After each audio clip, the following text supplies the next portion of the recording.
You're now listening to Unfiltered with Mia, where filters fade and real connection begin. Each week, I sit down with inspiring guests, all share solo reflection for raw and honest conversation about growth, challenges, and the wins that shape us.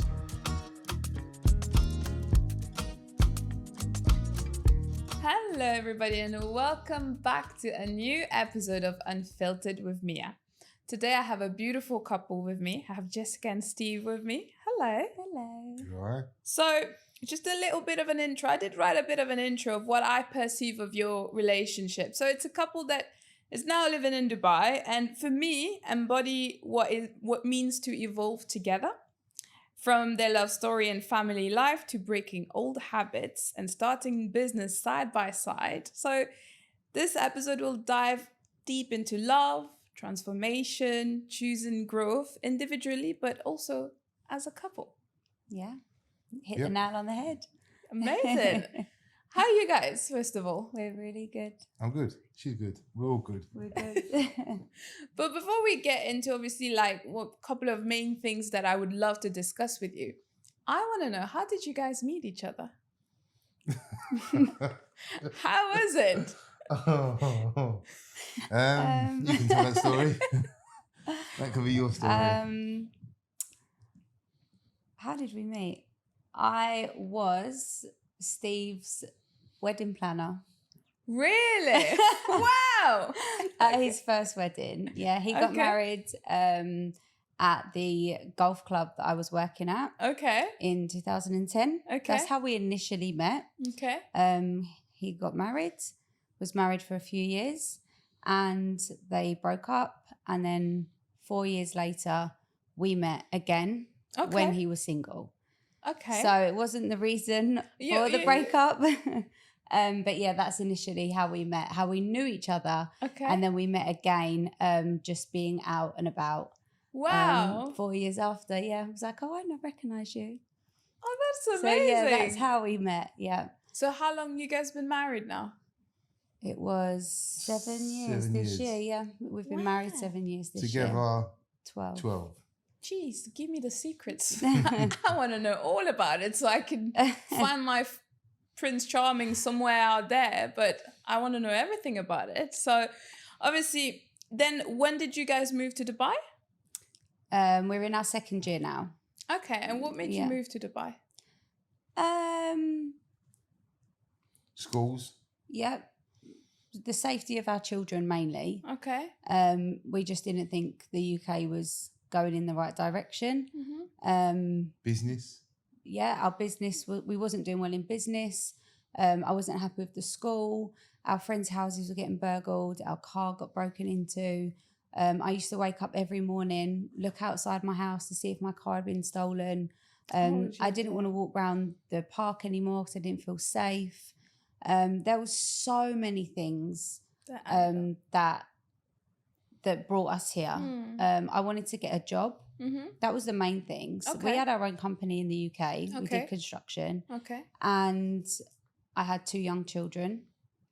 And it was just a continuous uphill battle of like looking after the children, Steve coming home, then us working of an evening, arguing because I've been cleaning all day and the kids would make the house messy. Then he'd come home and then we'd do invoicing and method statement, risk assessments and all of that, like so late at night. I was tired. Mm-hmm. And then I was like, do you know what? I'm going to go and get a job.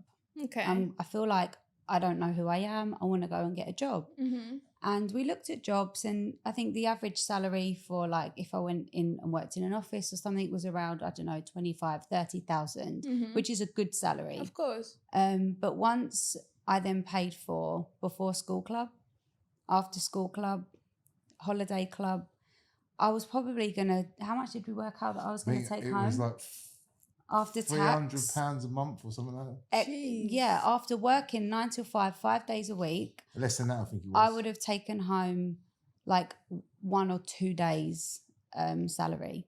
And Steve was like, what's the point of you going to work 40 hours a week to be like a couple of £100 a week better off? And I just felt like, as a woman especially, I just felt restricted. Felt like I couldn't do my own thing. I felt like I had just, and I love my kids so much, but they get to an age of like 2 and 3 and you do want to go out and you do want to go to work. You want to put a suit on. You want to feel smart. And I just felt really, really restricted in the UK. And then our construction business wasn't doing very well. And we just kind of looked at everything. We was like, we actually came to Dubai for a holiday. Okay. And when it came up on my my memory the other week, and I came back from the UK, and we had a fine for taking the kids out of school. We had a fine for not paying the dark charge or something we forgot. Yeah. We had our bins hadn't been taken because You didn't they put it now to the front. Yeah, we didn't put it to the front of our driveway. And I literally remember coming home and it was like, fine. And I just said to Steve, I don't want to live here anymore. I don't want to do this anymore. My brother lived here and lives here still now. Okay. And we went to his house and we saw where he lived, and his community was beautiful. And him and his wife were just so happy. And I was like, Steve, I think there's just a better place in the world to live than the UK.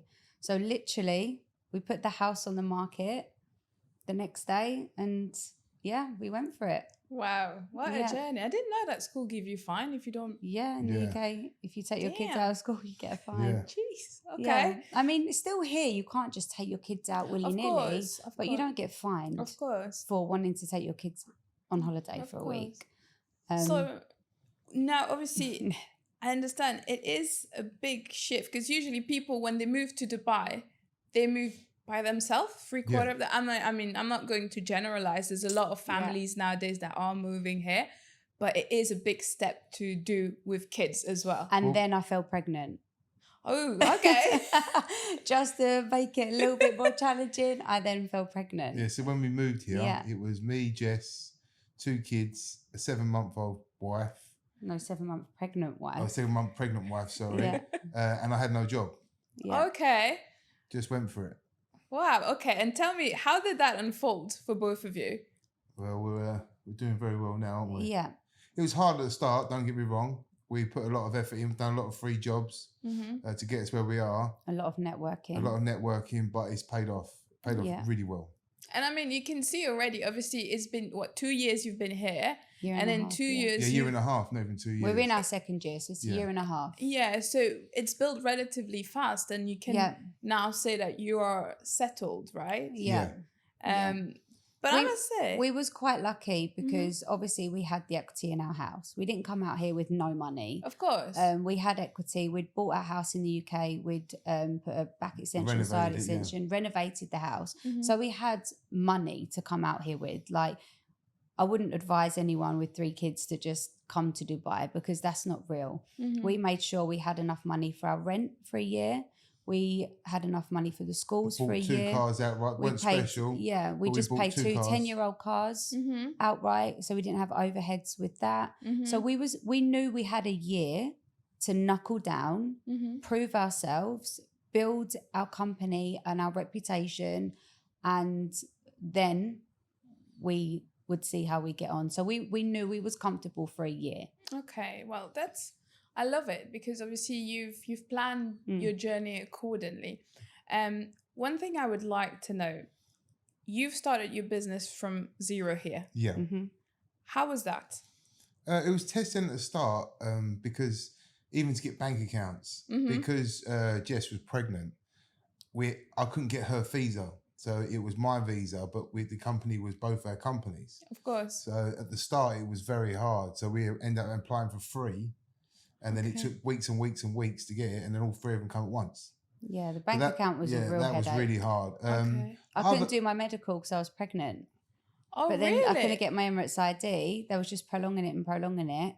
And then I was literally like 8.5 months pregnant. And they even made me do a pregnancy test to prove I was pregnant.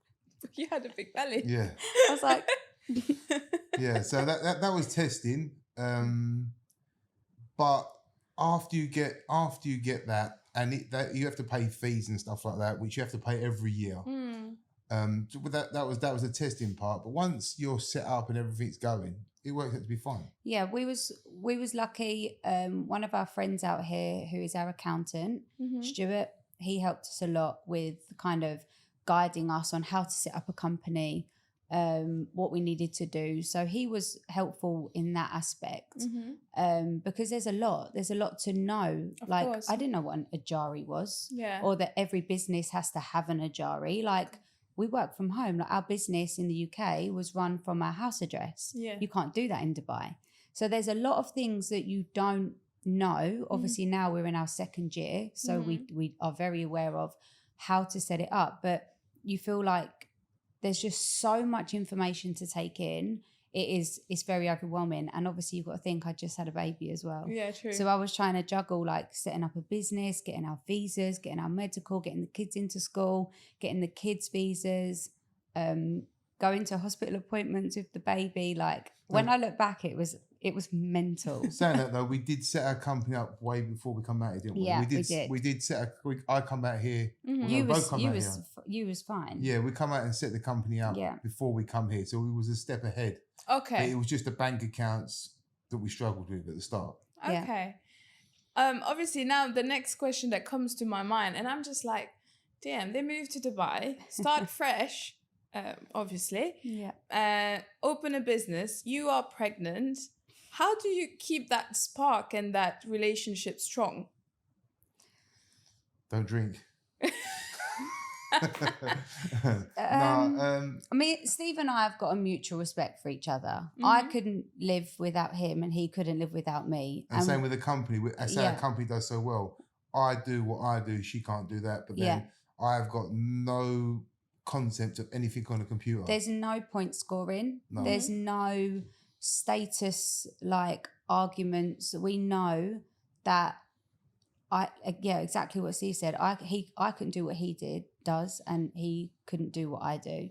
So we've just always had a mutual respect for one another. And I think when you lose that respect for the person that you're with, that's when relationships fail. Okay. Like I respect Steve fully. I love him dearly. And as long as I've always got that, then there's no reason to want to argue or like be hateful towards each other. Like it's a respect thing. Yeah, and friendship. And friendship. Yeah. I think you've got to have that. Do you know what I mean? We respect each other, but we're not only lovers, we're friends, mates. I think that's the difference, if you know what I mean. Yeah, of course. It's like your 360 kind of relationship. So you're obviously married, but you're also your best friend, your partner in crime. We could have a blazing argument at work over something that maybe I've forgotten to do. Did you send that invoice? Oh, no, sorry. I like the way you put it. Yeah. You guys say it on there. Yeah. I like the way you put it, yeah. And then literally we'll go home. The kids are there. We're like, hi, kids. How are you? Dinner's on the table. We take the business hat off and then we go into mum and dad. We've had to learn how to do that because we can't. When we was first here, obviously we had a lot going on, and we might have an argument at work and then be like sitting around the dinner table like, I'm angry with you.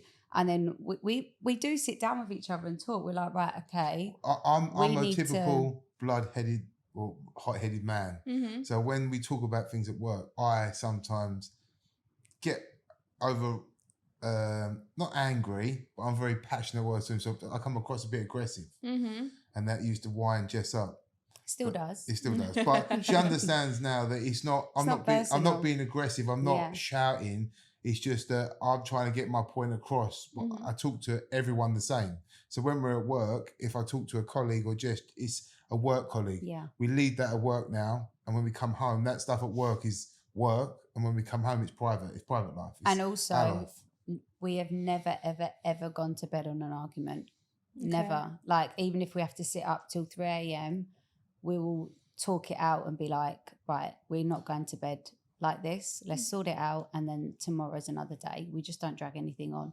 I don't think we've ever argued for more than one day. No. I love that. Yeah. Because obviously that's like your key thing is communication, you know? Yeah. And obviously I like the fact that you stated that work is work and then home is home. Yeah. Because I think I've obviously this is something that I discuss with a lot of friends that even if they're not married or not maybe in a relationship, they would bring it up and be like, I don't know if I would be able to work with my husband because they hear me out on this one. So you've got your couple that don't want to work together because they would feel like, oh, I need to miss my partner to be able to come home and be like, oh, how was your day? Because obviously if you work together, you spend the whole day together from morning till evening, you're constantly together. And then there's got other ones that's like, I would rather not do it because I don't want to drag work issues into the household. So obviously we've talked about that you make the difference about this, but how do you keep the spark in the sense that... Do you know what it is? I think since we've come here, our career has gone from here to here. Yeah. And the excitement and the buzz and what we're experiencing, I wouldn't want her not to be in that. I hear you. Do you know what I'm saying? Yeah. Like, I mean, like if you wouldn't believe the things that have happened to us in the last 7 or 8 months. And I don't think when you talk about it and you want to pinch yourself, I want Jess to be beside me while we're pinching herself. I also think it's kind of what you know. I've always grown up with my dad being in construction. My mum worked in the office with him. It's like it's familiar background. Of course. So yeah, I think it's just what you're used to as well. I was always going to marry a builder. It was in my blood. I was always going to work alongside my husband. It's just in my blood.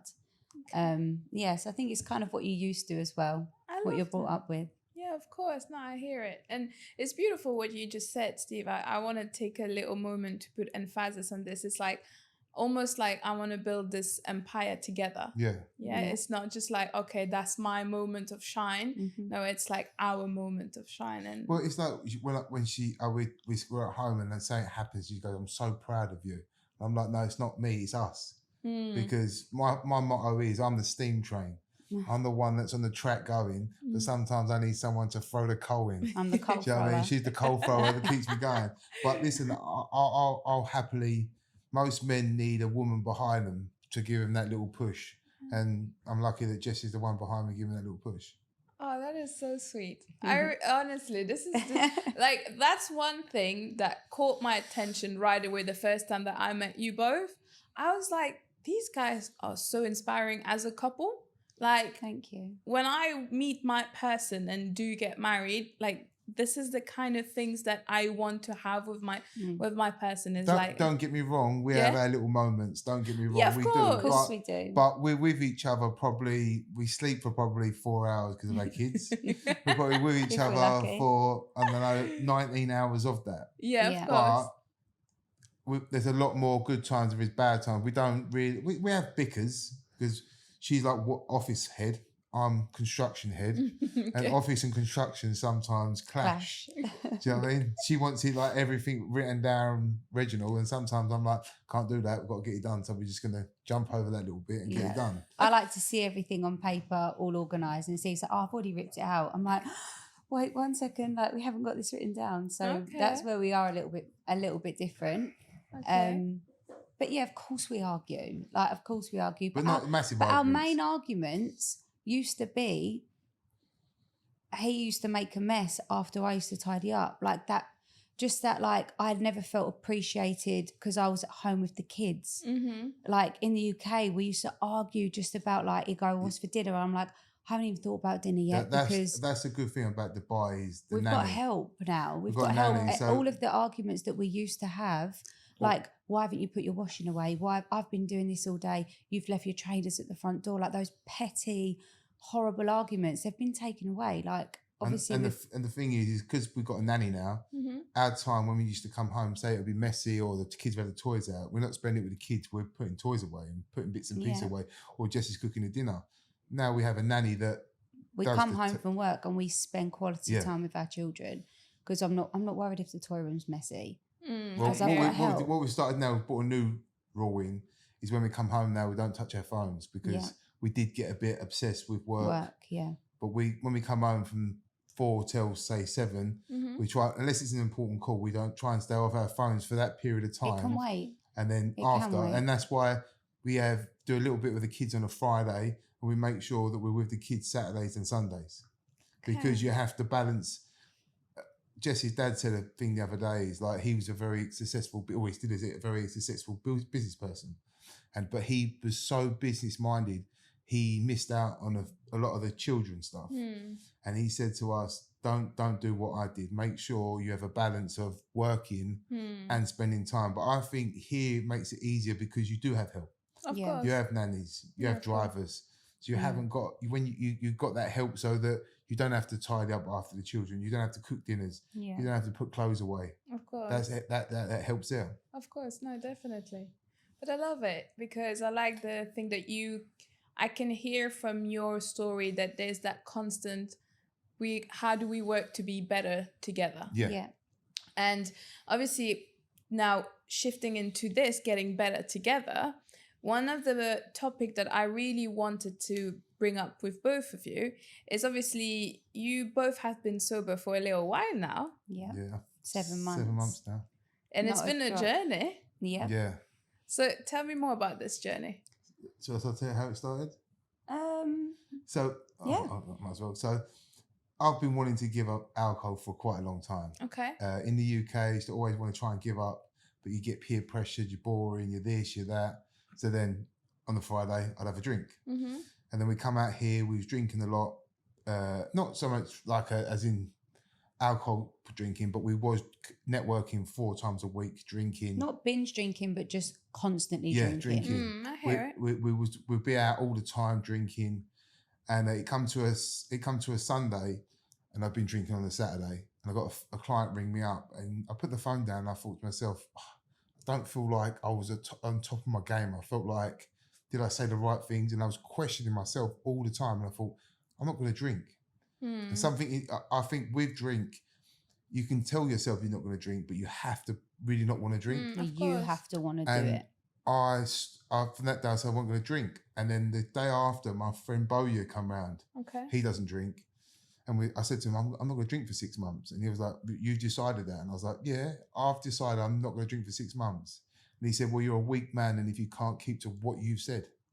Okay. Steve was like, game so on. then that was it. And then Jess decided to go out and drink in the weekend after. Okay. She done what Jess does and went out and didn't care about the world and come in like 4 o'clock in the morning. So I was like, that's fine. So 6 o'clock, I went on my phone, found a gym that's open at 6 on a Sunday. I went, here's the baby. See you later. I'm off. Tell her. Went to the gym, had a workout, had a steam, had a sauna. He felt amazing. Yeah, I felt amazing. Horrific. And I was like, okay, I want to feel like you. I don't want to drink anymore. And then from there on, don't get me wrong, it was the first when you drink so much, it becomes a habit, right? Of course. The first month was horrendous. It takes 90 days to break a habit. Yeah, first month was really bad. Yeah. And we'd be like, oh, I've got 5 months till we can drink. Yeah. Then it'd be the 4 months. We've got 4 months if we could drink. Then it got to the 3 months, and I was like, oh, I'm feeling all right now. And then the 6 months come, and I just feel like I'm not saying I'm never going to drink, but at the moment, I don't want to ever drink again. I think as well, everyone's like, what are you going to do? You're not drinking.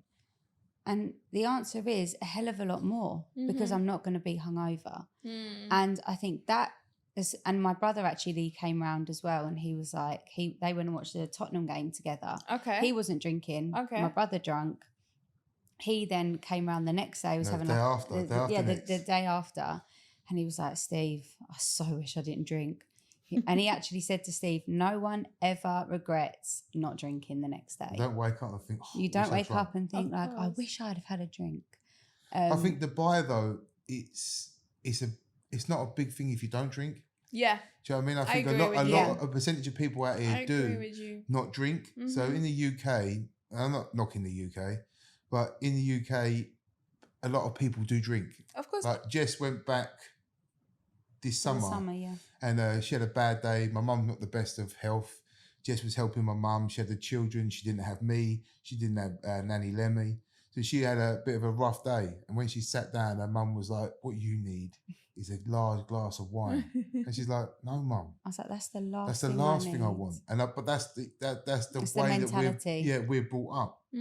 But I think here it's completely different. I think there's a lot more people that don't drink than you think out here. That's true. I agree. I can relate with that with both of you on that. Obviously, I was living in the UK for a little while, And I must say, like, obviously drinking is part of the culture. Yeah. It's Yeah. what makes the UK the UK, Yeah, of you know? course. And it's not throwing shades about it. Like, No. I've lived the drinking life. Like, I've been out and about, could have drank 3 days in a row and been absolutely fine the next day. But then I also can relate in the sense that when I moved to Dubai, drinking was not the same like back in the UK. No. Because Yeah. in the UK, you've got pubs all across the streets, and you just go, you meet your friends, you have a couple of drinks, then you go back home, and then another day, and then another day. But here it was, oh, you're actually going out, or Yeah. even though you go to a couple of restaurants, but it wasn't the same atmosphere for me. Mm. And I remember that when I decided of not drinking, I didn't feel bad. I was like, actually, it's all right. Mm. It's okay. Like, you don't have that much of a peer pressure. Mm. But then it depends also about with who you're surrounded. I think as well, like you do have that initial, like, okay, right, can I do this? Can I go out? Can I go on a boat party and not drink? Can I go to, we went to Elro and not drink? Can you go to beach clubs and not drink? Like, I actually now crave an iced coffee in a beach club. Like, that's my favorite thing. I'm like, I can't wait to just sit on a sun lounger and have an iced coffee. Whereas I used to crave a gin and tonic or a wine or a rosé or whatever. But I think it's the only person that can really, really stop you from drinking is yourself. Correct. Like, you can say, oh, I don't want to drink. And then your friends know that you're half-hearted and they're like, oh, just have one wine. You'll be fine. But when you turn around and you say, like, that's it, I'm not drinking, people do respect. I think even if they are a drinker, when they know you're serious, if they love you enough, they'll go, okay, that's fine. But when you're half-hearted and your friends know you're half-hearted, they're like, oh yeah, Jessie's going to drink again. Yeah. But now all of my friends know that I don't drink. All of my family know that I don't drink. And actually I've seen like a lot of my friends and my family are kind of following suit as well, because they're seeing us having a great time sober, seeing us having a great time the next day. And they're like, oh, actually, we don't really need to drink. Oh, Jess and Steve are going to be there. No point drinking. We'll just have we'll have a great day. We'll have a casual one. We had my son and my nephew's first birthday at my mum's house in the UK. We had a pool party. Usually it would have been drinks all day. Everyone would have been like on the Prosecco, whatever. But obviously I wasn't drinking. It was a kid's first birthday anyway. And it was genuinely the best day ever and nobody drunk. And I think you kind of start setting a trend within your circle and then people do start following suit and then it does become better. I think being sober is quite cool now as well. Yeah, I like It's it. becoming a trend. At least you don't wake up the next morning Yeah. with a That's the massive problem. headache. It's the It next is the day. next day. It's It is the next day, day. and then the day after next, and then you normally say if you go out Thursday, you might not drink Friday, then you drink Saturday, and then you're starting to feel good on a Monday, Yeah. and then before you know it, you're back on it again, and it's a circle you keep going. It's so empowering as well. Yeah. It's so empowering when I someone agree. says, oh, I don't drink. Or I say, I don't drink. I'm like, I don't drink. Have you ever been tempted, like, obviously you've got friends around at the beginning. Have you ever been tempted, like, oh, maybe one? Maybe just one? No, the only one thing I time struggled, yeah. we went to Ras Al Khaimah for a long weekend because we've been so busy. We've had no holidays. But where I can't be away from work so much at the moment, Ras Al Khaimah, you're an hour away from Dubai. Correct. So we went there, and when we used to go away, we used to get up in the morning, have a champagne for breakfast, Yeah. and then we'd drink the whole way through the day until the evening. That was how we went on holiday. So it wasn't so much that, it was the evening. I always used to be a sucker for a red wine. We'd go to a restaurant and then they'd have a full-on red wine We with went the into glasses. this Italian restaurant and I the could whole smell, wall was I just could smell the red red wine. wine. I was like, But I we had a didn't. better buzz in the morning. No, I got through that and I didn't do it. Yeah. Than having that glass of, because I thought, she was like, just have one if you fancy. And I was like, no, because if I do that, then I've defeated, but I've got a bigger buzz not doing it than I would have if I had that glass. I also think that, and this is the God's honest truth, since we have stopped drinking, so many good things have happened to us that we're Crazy almost things. scared. Crazy. We're almost scared to drink because Yeah. I'm like, I kind of see it as like a curse now. Well, the bubble burst. Yeah, and I'm like, course. the things that have happened to us in the last 6-7 months since we have decided to stop drinking alcohol is insane.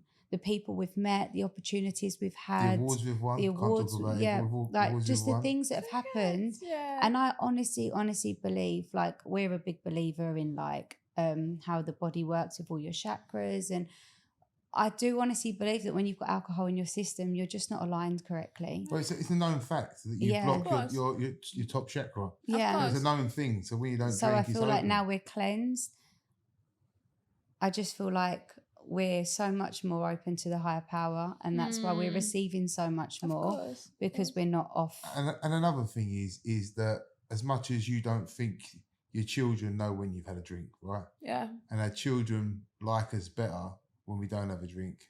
Because one, we ain't loud and stupid, because you Yeah. do get a bit loud. Two, me and Jess used to argue Mm. a lot for alcohol, because what happens in the day when you work with each other is that she might do something or I might do something to upset you or hurt, she upsets me. But you can control the emotions when you're sober. And then course. they're always in the back of your mind. No matter what you've done that day, there's what they've done to you or I've done to her is in the back of your mind. You have a drink and you can't control your emotions. Mm. Something happen and then emotions come out. So not are you arguing about that, you're arguing about the emotions that happened earlier on. Yeah. And that's the effect we used to have all the time. And I think that's now we've taken that away. We don't have them things no more. Yeah. Don't have them problems. The only time me and Steve would ever get heated is if we had alcohol in our system. The Really? only time, yeah. Yeah, because you can control when you're not drinking. Like, don't get me wrong, I'm a bit I'm a bit boisterous and I can be a bit overpowering about work. But now Jess doesn't. Jess, if she'd had a drink, she'd fuel it because she'd be like, you know what I mean? She would fuel it. She'd not throw coal in, she'd throw wood into the thing. Do you know what I mean? And Mess up the steam train. But when now I know she'll just give me that look as if to say, "Shut up." Yeah. And then I know that I've done wrong and you can control it. It's the emotions you can't control when you've had a drink. Of For course, sure. no, 100%. Yeah. Obviously, we've been talking about your relationship so far. I want to know a little bit more of like, how did you deal with, obviously you've mentioned that when you were both drinking at some point, it did affect your relationship. Yeah. Did you feel like that could have led into something bad for your relationship as well? Or Yeah, definitely. If we'd have carried on Definitely. drinking, you can't have work together, live together, have kids together, drink together, Yeah. and think your relationship's going to be perfect. Because I think anyone that drinks, when they've had a drink, they row their partners. I don't care. I'll be very surprised if people don't, but that will always lead. It always leads. I to an reckon if argument. you'd done a poll and said like, when are most of your arguments, is it when they're sober or is it when they're drunk? They like 90% of the arguments within a relationship would be when people are drunk. People don't want to come home. People say things they shouldn't. People do things they shouldn't. And people do things they shouldn't.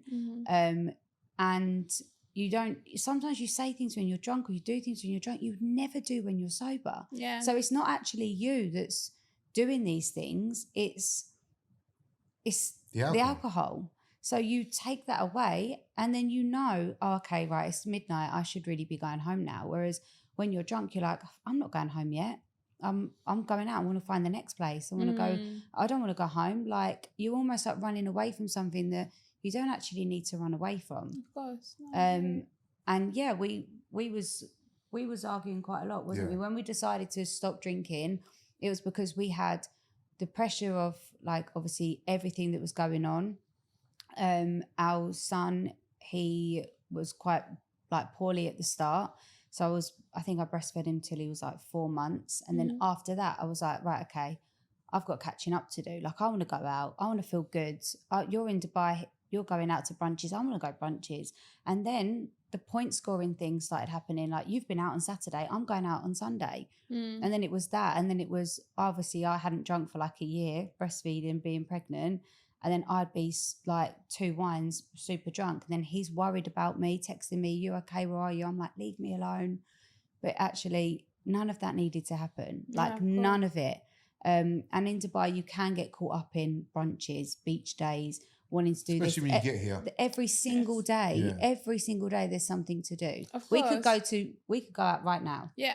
Like, And do you know, or on a Tuesday morning, we could go out. do you know another thing is, out here, there's been 2 or 3 occasions where I don't remember part of the night. Oh, really? Here. I never had that in the UK, but here. I don't know whether it's the brunches where they feed you alcohol or what. I don't know, or I'm not quite sure. But I had 2 or 3 occasions where I didn't remember the end of the night, and then that was one of the reasons why I stopped drinking as well.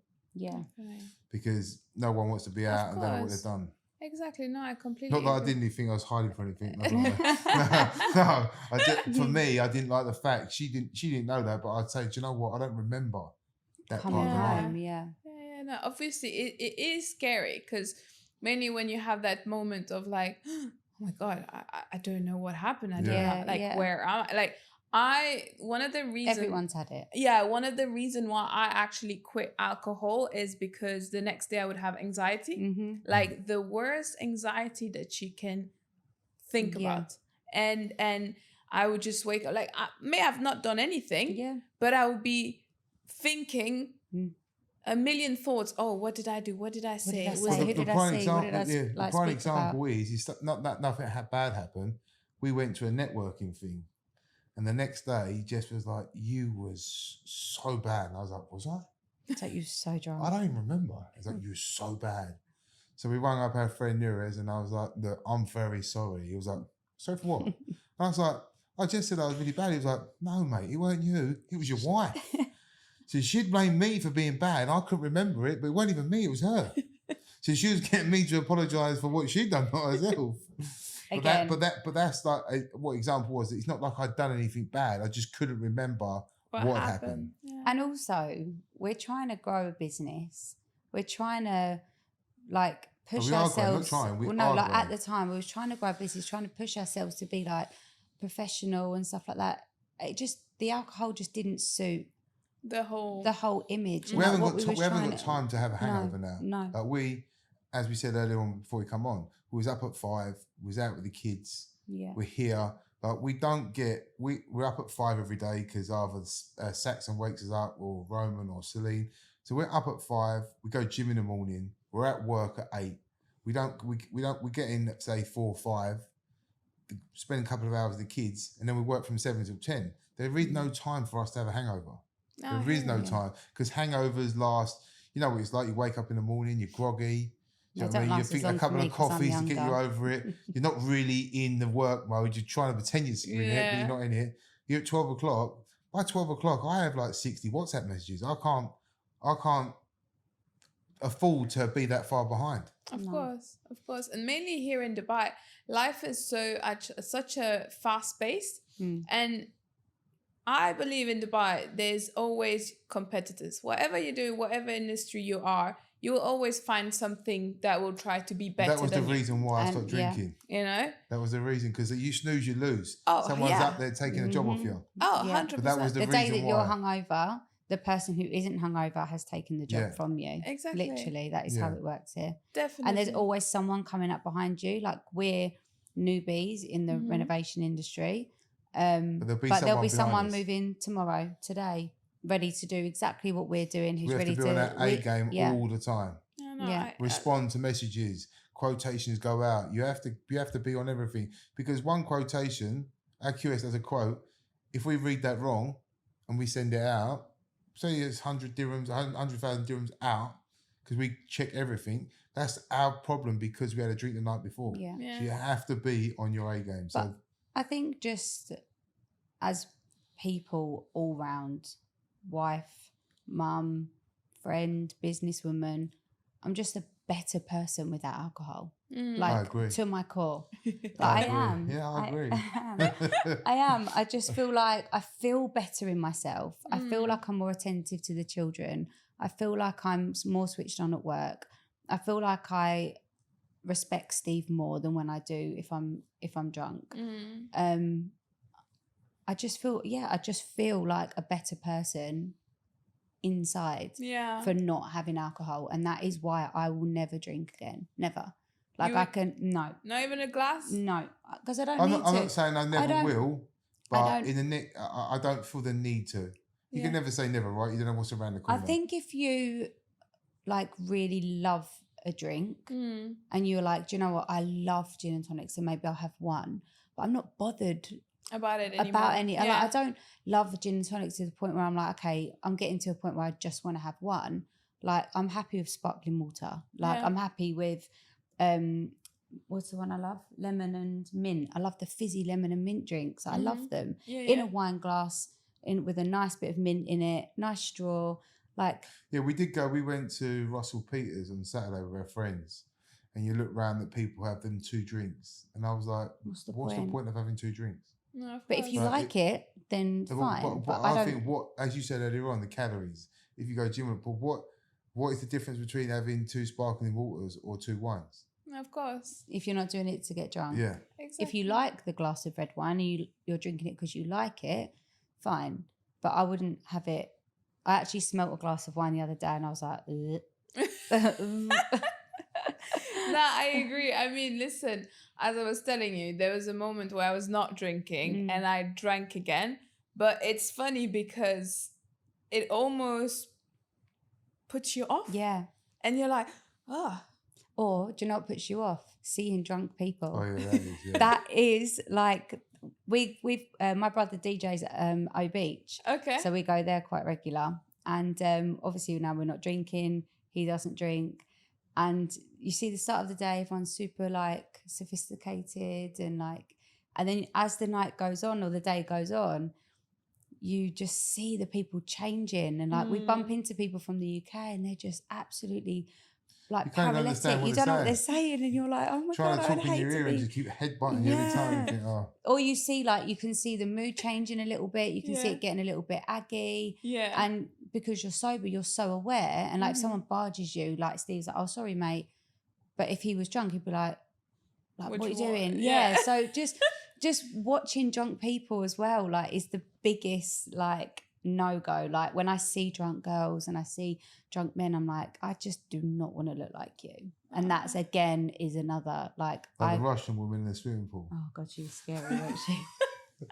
She had a thing for Steve and she was paralytic. Yeah, she kept going in the water, disappearing, and it was like a hippo coming out of the water. It's like that. Just staring at me. I was like, oh, but again, she was drunk. Bless her, she was drunk, and her swimsuit came to the side, and she was just. And I just thought you wouldn't be doing that if you was sober. Yeah, I don't know. Actually, she was pretty hell-bent on you. She liked you a lot, didn't she? But I love it. I love it. How obviously it's a commitment to yourself. It's a promise to yourself as well, saying that I'm not going to drink for my health. And that's why obviously when I did the introduction of both of you, is obviously you've done I'm not going to drink for myself first before even talking about the relationship itself. Yeah. And look at how obviously that opened. Yeah, because I decided I wasn't going to drink. I didn't tell Jess that she couldn't drink. Yeah. I think she just seen me wake up on the Sunday, go to the gym, and it kind of made it realise that all alcohol does is cause arguments. Yeah. Yeah. That's all it does, cause arguments.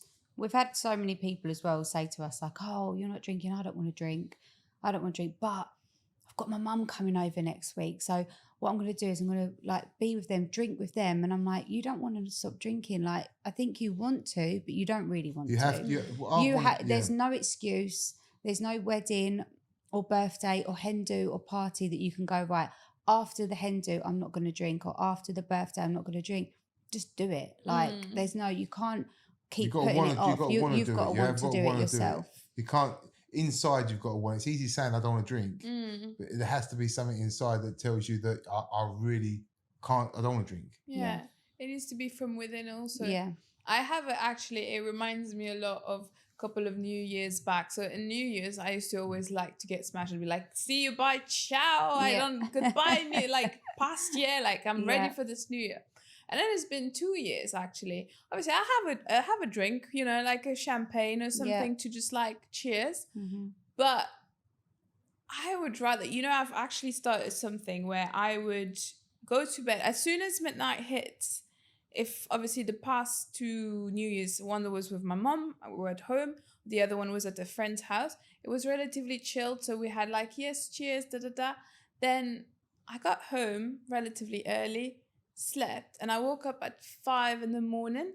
I drove down to the beach and I sat down just to watch the sunrise. And I was like, that's the better way to welcome the new year. Yeah, because actually you are starting your day, right? That is really good, that is really good. Because you obviously everyone, and I get it. I've done that. And there are some years where I just want to drink this year away and just be like, see you, you've been huge. But I think as well, like exactly what you've just said, like people turn to drink to get rid of something that they're Correct. struggling with, right? Yeah. Whereas if you just, so when I went back to the UK, Steve touched base on it earlier, had a really bad day with Steve's mum. She's really poorly. And I had all the 3 kids with me, in and out of doctors, hospital appointments. And my mum said, you know what, you need a glass of wine. I was like, that is not what I need. I need you to just watch my kids for an hour so I can just run. And I literally did. I put my gym stuff on and I ran. I did like 8K. I've never done 8K ever. But I put myself through that pain for Steve's mum. And I came back and I felt so good. Like the blood was rushing through my body. Yeah. And it's realizing that you don't need to drink because you've had a bad day or because you want to wish that year goodbye or you want to, it's the habit changes that you make that actually make you more successful and more happier rather than turning to drink going, right, you're like you said, bye to 2024, you sucked. And then actually sitting in the sunset and going, welcome 2025. Like it's the mindset shift. Of course, definitely. Of like eliminating alcohol and then doing something different, more productive to get over that battle that you're facing. Yeah. And that's I'm happy you brought that up. Yeah. Because obviously a lot of people like to hide emotions or suppress emotions. Yeah. And obviously one of the best ways to get it out is through drinking, you know? Yeah. But it's also a way of avoiding of how we feel, you know? And making it worse. Exactly. Because sometimes like when we don't know or when we're not aware of the things that we're suppressing, we want that quick, like, you know, like let's put a bandage on it. Yep. And then that's what we did in the UK though. When we was going through a bit of rough time in the UK through work and stuff, we'd get on the way home. She'd go, oh, do you know, pick glass up a bottle of wine. Had a bad day, glass so of we'd wine. pick up 2 bottles of wine, drink them in a night. Yeah. And that's the UK was. And you're just prolonging what's actually going on rather than solving the issue the correct way. Yeah, I like that. Yeah. I really like that, guys. That's beautiful. And obviously you've put a beautiful message out there. You've really, really, really inspired me as a couple and as individuals, because it's beautiful to see that you are both able to know your strengths and weaknesses as individuals and how to work this out together and obviously make it happen. Like hats off to both of you. Having a family, building businesses, working on yourself individually. It's a lot of hard work. Yeah. You know? So, but it's good hard work. You put in what you get out, right? So 100%. You have to be 100% to get 100% back. Oh, I completely agree. Yeah. So I'm going to move towards the end of the episode because I've got a couple of questions for you. So it's a bit of a tradition on the podcast. Okay. So we've got a couple of what ifs and then we'll move to the rapid fire questions. Oh. Okay. So the first one Who are you asking? Me, Jess, or both? Listen, it's both of you. It depends. Sometimes when I have 2 people with me and the podcast, sometimes they will reply one answer, or you can have both. I like to have both because it's fun to see 2 answers. Okay. What if you never met each other? Where would you be today? You asked that, but you go first. That's a hard question. Where would I be today? I don't know. I think we was always going to meet each other. Yeah. Oh, I love that. Yeah, I actually can't see my life without him. Like I wouldn't even know how to answer that question. Yeah, I agree with that. I agree with that. I love that. What if you could relive one moment from your relationship? Which one would it be? Getting married. Yeah?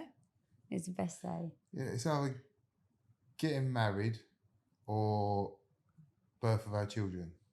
Oh, yeah. One day, though. One day. You can't choose because you've got too many kids. Then That's why I chose married, because I couldn't choose. Yeah. I had a lot of memories, though.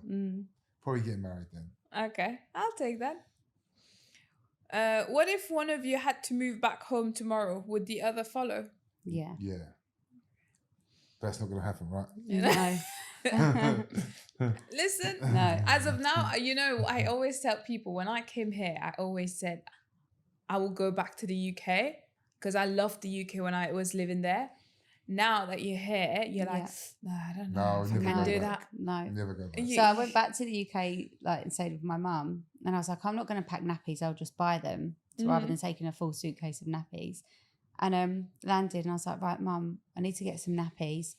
She was like, yeah, like, go to Asda. And I was like, sorry, what? Yeah. Oh yeah, you don't have delivery. So I had to kids in the car, like the effort just to get nappies. I was like, no, this is a no from me. No, I hear it. I hear it. What if you had one day left in Dubai? How would you spend it? With the family, all of us together. Yeah, just at the beach. If it was our last day, just all of us at the beach. Okay, I love that. What if one of your kids, maybe all of the three of them, grows up and asks what true love means? What would you say? Just respect. I think that is just the long and short of it. If you have respect in your relationship, then you'll always be okay. And I think you know true love. Yeah.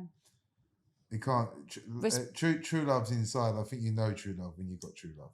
Yeah. I think so. I think when you know, you know. When you know, you know. You know. A lot of people told me this, so I can't wait to know that you know, when you know. When you know. There's a difference between love. It's even like your children. Like, I love Jess, but you love your children differently to you love your wife, because your children. I think true love is different than love, because you can tell. You know what true love is. Of course. I hear it. All right, so we're going to move to the rapid fire questions. All right? They're all right. They're not that bad, I promise. Okay. Who's the bigger drama, queen or king? Jess. I went drama school. What do you expect? Okay, who takes longer to get ready? Steve. Yeah. Okay, Steve. Yes, Steve. No, not ready. That's wrong. No, that's wrong. I take longer getting my clothes ready. How many brushes do you have for your beard? One or two, maybe three. I rest my case. No, but I get myself ready quick. My outfits take a bit longer. No, Steve takes longer. Okay. Most ridiculous argument you've ever had? How long have you got? Most ridiculous argument. I don't know. Do you know what? We argue sometimes, but what we're arguing over is exactly the same. Yeah. She would say one scenario, I'll say it differently. Even with numbers, we used to like do work out jobs on how much cash flow and stuff. I would explain it one way, but it'd be the same number. But she'd explain it the same. It'd be the same number. But we'd argue about the. He'll say like, it's 5 plus 5 is 10. I'm like, no, it's 7 plus 3. It's 10. It's 10. We're both like getting to 10, but just in two completely different ways. And we'd argue about like who's right. We're both right, but we're just saying it in a different way. Okay. Well, we've had loads of stupid arguments. Loads. I love it. What's the weirdest habit your partner has? What's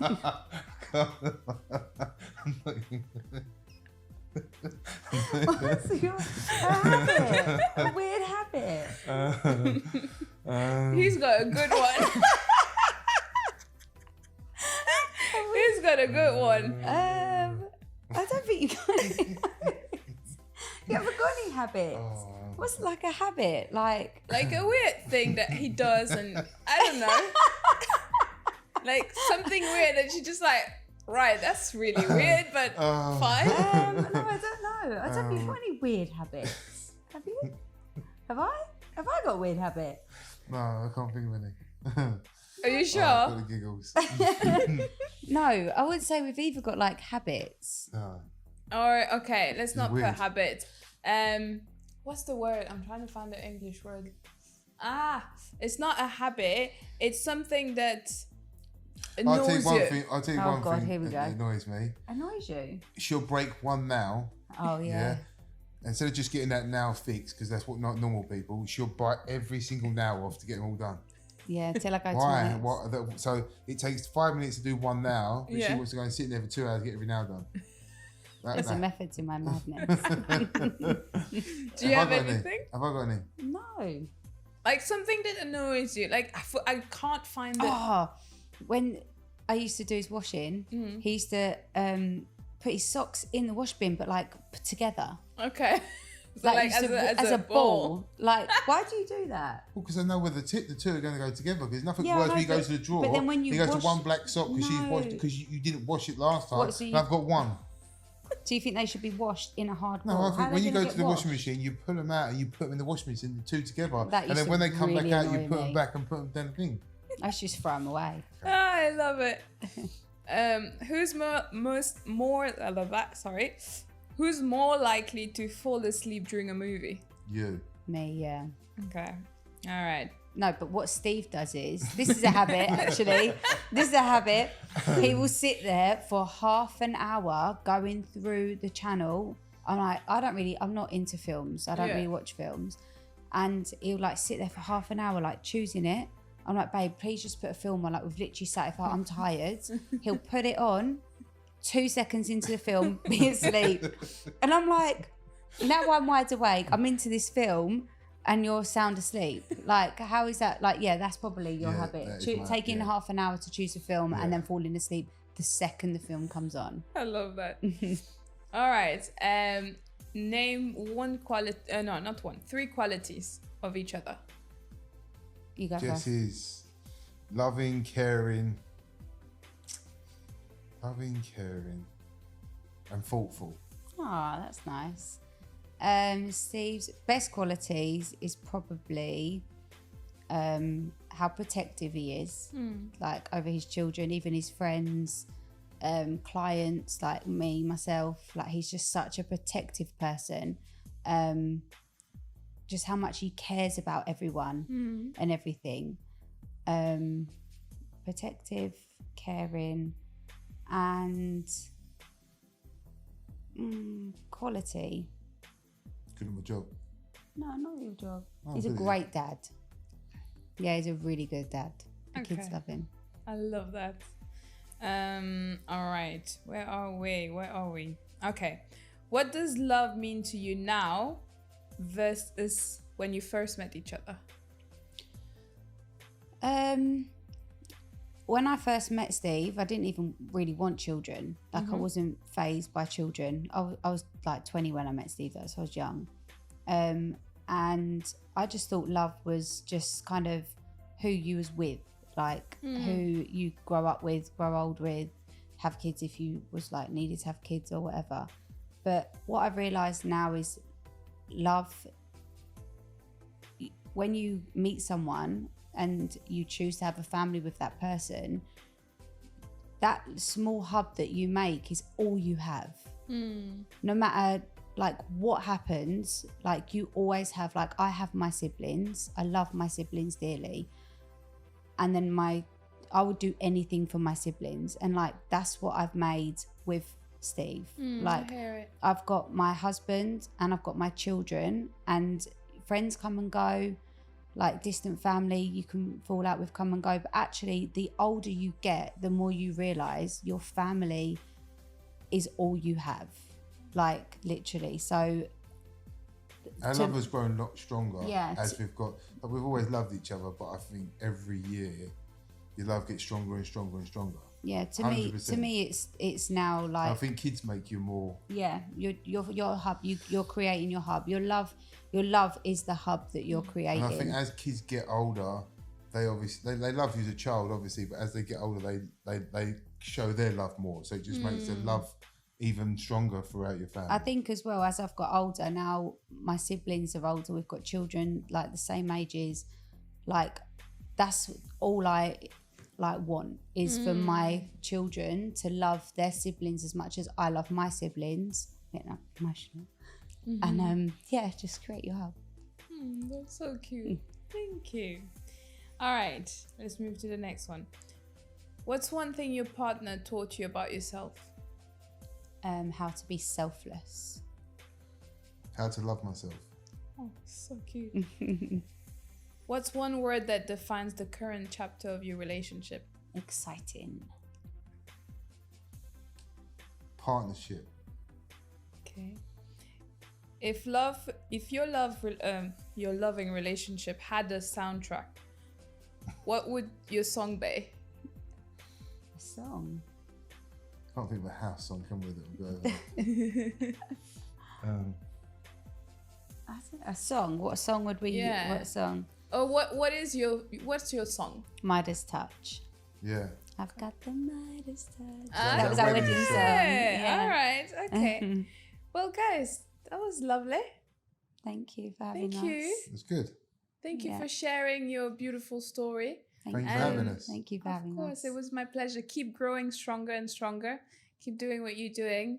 Keep supporting each other, evolving together, because it's truly inspirational. Thank Trust you me. very much. Thank you. So, Thank you. yeah, thank you again for coming. Thank you. And on that note, I'm going to love you and leave you. And I'll see you in the next one. Bye.